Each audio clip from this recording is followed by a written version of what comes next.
সেহরিতে মাছ মাংস দিয়ে ভাত খেতে কিন্তু তৃপ্তি লাগে না, তাই আজকে তৃপ্তি করে ভর্তা বেটে ভাত খেলাম। হ্যালো ফ্রেন্ড, আসসালামু আলাইকুম, সবাই কেমন আছেন? ভর্তা দিয়ে ভাত খেতে কি যে অমৃত লাগে সেটা বোঝানোর মতো না। প্রতিদিন মাছ মাংস সবজি খেতে খেতে কিন্তু অনেক বিরক্ত লাগে, আর মাঝে মধ্যে যদি এরকম ভর্তা হয় তাহলে তার কিচ্ছুই লাগে না। আজকে আমি ভর্তা করব মাছ, আলু আর মরিচ দিয়ে, বেশি করে মরিচ দিয়ে ভর্তা করবো, একদম ঝাল ঝাল।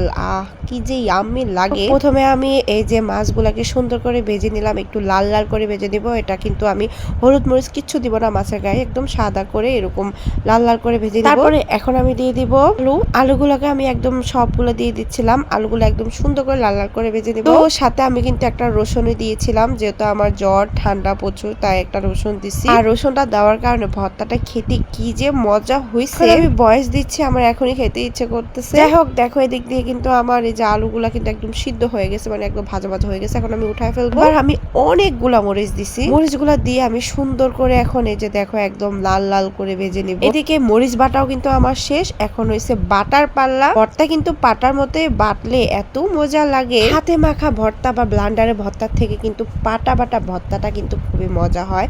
আর পাটা বেটে ভর্তা বাটলে ভাত খেতেও কিন্তু অনেক অনেক বেশি মজা লাগে। যাই হোক, তো এখন আমি মাছ আর মরিচগুলা দিয়ে দিব। তো দিয়ে আমি সুন্দর করে বেটে নিব। এগুলা কিন্তু একদম মিহি মিহি করে বাটবো না, কারণ ভর্তা একদম মিহি হয়ে গেলে আমার কাছে একদম ভালো লাগে না। আর যেহেতু আমি এক হাতে ভিডিও করতেছিলাম, সেজন্য আমি দেখাচ্ছিলাম দেখো কিভাবে বাটতেছি। তবে এক হাতে ভিডিও করলে এক হাতে কিন্তু বাটা যায় না। যাই হোক, তো আমি ক্যামেরা অফ করে বেটে নিই, তারপর তোমাদেরকে দেখাচ্ছি। কিন্তু আলু পেঁয়াজ সবকিছু আমার বাটা গেছে। এই যে ফাইনালি আমার ভর্তার লুকটা দেখো। ভর্তাটা দেখে আমার মন চেতেছে এখনই আমি ক্যামেরা থেকে নিয়ে টুস করে খাই ফেলি। মানে এত মজা হয়েছিল এই ভর্তাটা, কি বলবো। আমি সাথে সাথে একদম ভাত নিয়ে বসে গেছি, আর সাথে কিন্তু আলু ভর্তা নিয়েছিলাম। উফ, কি যে ইয়াম্মি ছিল এই ভর্তা, মানে বলে তোমাদেরকে বোঝাতে পারবো না। যাই হোক, তো ভিডিও পর্যন্ত, আল্লাহ হাফেজ।